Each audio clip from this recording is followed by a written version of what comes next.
लक्ष्मणाने हे रहस्य श्रीरामांना देखील सांगितले नव्हते.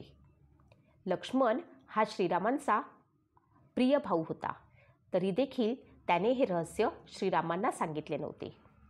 श्रीरामांनी आपल्या जीवापेक्षा प्रिय आपल्या भावाला लक्ष्मणाला मृत्यूदंड का दिला? लक्ष्मणाने जलसमाधी का घेतली? लक्ष्मणाने असे कोणते पाप केले होते?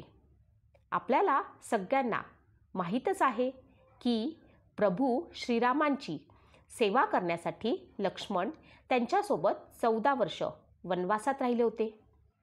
त्यांनी आपल्या भावाची रक्षा करण्यासाठी 14 वर्ष झोपेचा देखील त्याग केला होता. पण लक्ष्मणाशी संबंधित असं एक रहस्य आहे जे प्रभू श्रीरामांना देखील माहीत नव्हतं. प्रभू श्रीरामांचे 3 भाऊ होते. त्यातील लक्ष्मण हे खूप प्रिय होते. लक्ष्मण देखील श्रीरामांचा खूप आदर करीत. त्यामुळे जेव्हा प्रभू श्रीराम वनवासात जाऊ लागले तेव्हा त्यांच्यासोबत लक्ष्मण देखील गेले होते. लक्ष्मणाने प्रत्येक सुखादुःखामध्ये श्रीरामांची साथ दिली. पण यानंतर देखील लक्ष्मण आपण एक छोटीशी चूक झाली त्यामुळे प्रभू श्रीरामाने लक्ष्मणाला मृत्यूदंड दिला.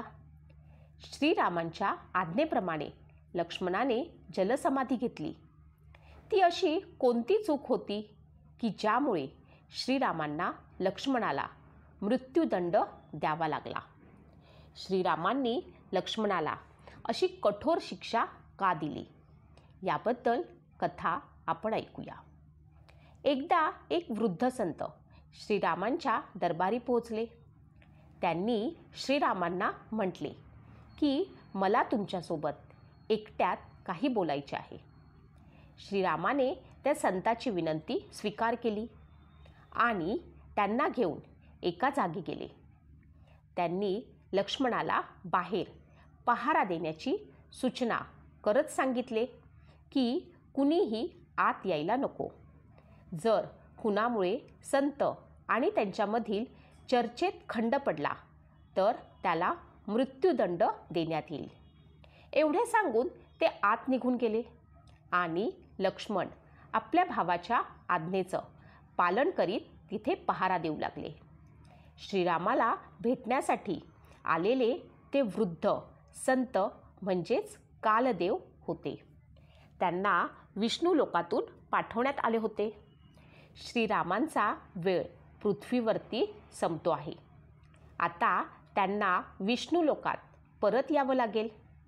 हे सांगण्याकरिता ते श्रीराम यांना भेटण्यासाठी आले होते.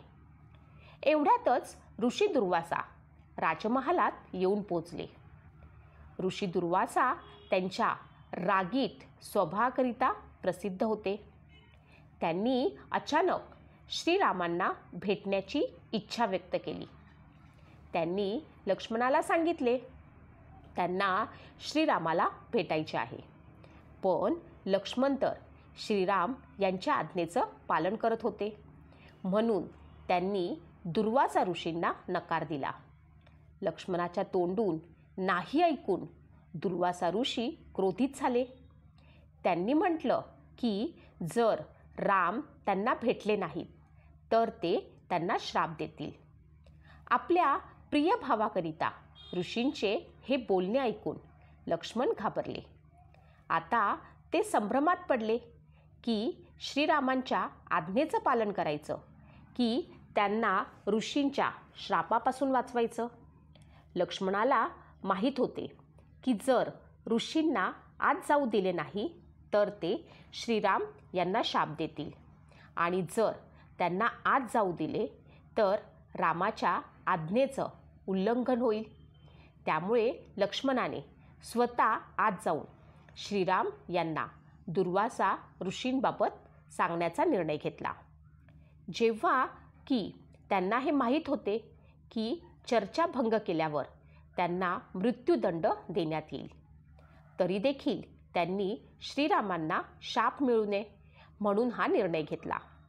त्यानंतर लक्ष्मणाने दरबारात प्रवेश केला, ज्यामुळे राम आणि कालदेव यांच्यातील चर्चेत खंड पडला. लक्ष्मणाला बघून श्रीराम दुविधेत पडले. त्यांना कळेना काय करावे. ते पहिलेच बोलून चुकले होते की चर्चेत खंड पाडणाऱ्यांना मृत्यूदंड देण्यात येईल. आता एकीकडे त्यांचा निर्णय होता आणि दुसरीकडे त्यांचा प्रिय भाऊ लक्ष्मण. पण श्रीराम यांनी आपला धर्म निभावला आणि आपल्या प्रिय भावाला राज्य आणि देशातून निष्कासित करण्याचा आदेश दिला. लक्ष्मणाला श्रीरामांच्या अयोध्येतून काढून टाकणे म्हणजेच काही मृत्यूदंडापेक्षा कमी नव्हते. पण लक्ष्मणाला हा निर्णय पटला नाही. आपल्या मोठ्या भावापासून दूर होणे त्यांना जराही मान्य नव्हते. तेव्हा लक्ष्मणाने विचार केला की अशा जीवनाचा काय अर्थ. असा विचार करत लक्ष्मण शरयू नदीकडे निघाले आणि त्या नदीत त्यांनी जलसमाधी घेतली. नदीत जाताच लक्ष्मणाचे अनंत शेष अवतारात रूपांतर झाले आणि अशा प्रकारे लक्ष्मण विष्णू लोकात पोहोचले. शिवाय आणखी एक गोष्ट अशी की 14 वर्ष लक्ष्मणाने आपल्या भुकेचा देखील त्याग केला होता. लक्ष्मणाने 14 वर्षामध्ये काहीही खाल्ले नव्हते. प्रभू श्रीराम रोज लक्ष्मणाला फळे खाण्यासाठी देत असत. पण लक्ष्मण मात्र त्या फळांना खात नसत. या रहस्यावरनं पडदा तेव्हा हटला जेव्हा प्रभू श्रीराम अयोध्येला पुन्हा परत आले. एकदा दरबारामध्ये प्रभू श्रीरामांच्या विजयाची कथा ऐकवली जात होती. सर्व लोक प्रभू श्रीरामांच्या गुणाचे गुणगान करत होते. तेव्हा गुरु वसिष्ठांनी हे सांगितले की मी तुम्हाला आज एक असं रहस्य सांगणार आहे की जे ऐकल्यावर तुम्ही सर्वच चकित व्हाल. कदाचित प्रभू श्रीरामांना ह्या गोष्टीवरती विश्वास बसणार नाही. जेव्हा गुरु वसिष्ठांनी सांगितले की लक्ष्मणाने 14 वर्षापासून काहीही खाल्लेलं नाही, तेव्हा त्या आश्चर्याने सर्वजण चकित झाले. ऋषींचे ते बोलणे ऐकून श्रीरामांनी सांगितले की मी रोज लक्ष्मणाला खाण्यासाठी फळे देत होतो.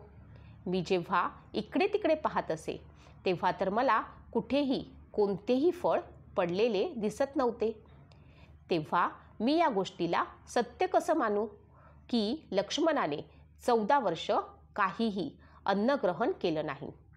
तेव्हा गुरु वसिष्ठ म्हणाले की लक्ष्मणाने 14 वर्ष अन्न ग्रहण केले नाही याचे उत्तर देखील लक्ष्मणच देऊ शकतो. तेव्हा ऋषींचं बोलणं ऐकून लक्ष्मणाने सांगितलं, तुम्ही मला जे खाण्यासाठी देत होतात ते सर्व मी शक्तीद्वारे अयोध्येमध्ये पाठवत होतो. लक्ष्मणाचे हे बोलणे ऐकून श्रीराम म्हणाले, म्हणजेच आत्ताही ते अन्न अयोध्येमध्ये आहे. हे ऐकून लक्ष्मणाने श्रीरामांना सांगितले की तुम्ही माझ्याबरोबर चला, मी तुम्हाला ते अन्न दाखवतो, जे अन्न मी 14 वर्षापासून जमवून ठेवलं आहे. श्रीराम त्या ठिकाणी पोहोचले जेथे लक्ष्मणाने अन्न जमवून ठेवले होते. ते सारं पाहून श्रीराम खूप आश्चर्यचकित झाले. जेव्हा त्या अन्नाचा हिशोब केला गेला तेव्हा त्याच्यामध्ये 4 द्रोण कमी होते. तेव्हा श्रीरामांनी लक्ष्मणाला विचारलं की यामध्ये 4 द्रोण कुठे गेले, म्हणजेच 4 दिवसाचं अन्न तू ग्रहण केलं आहेस.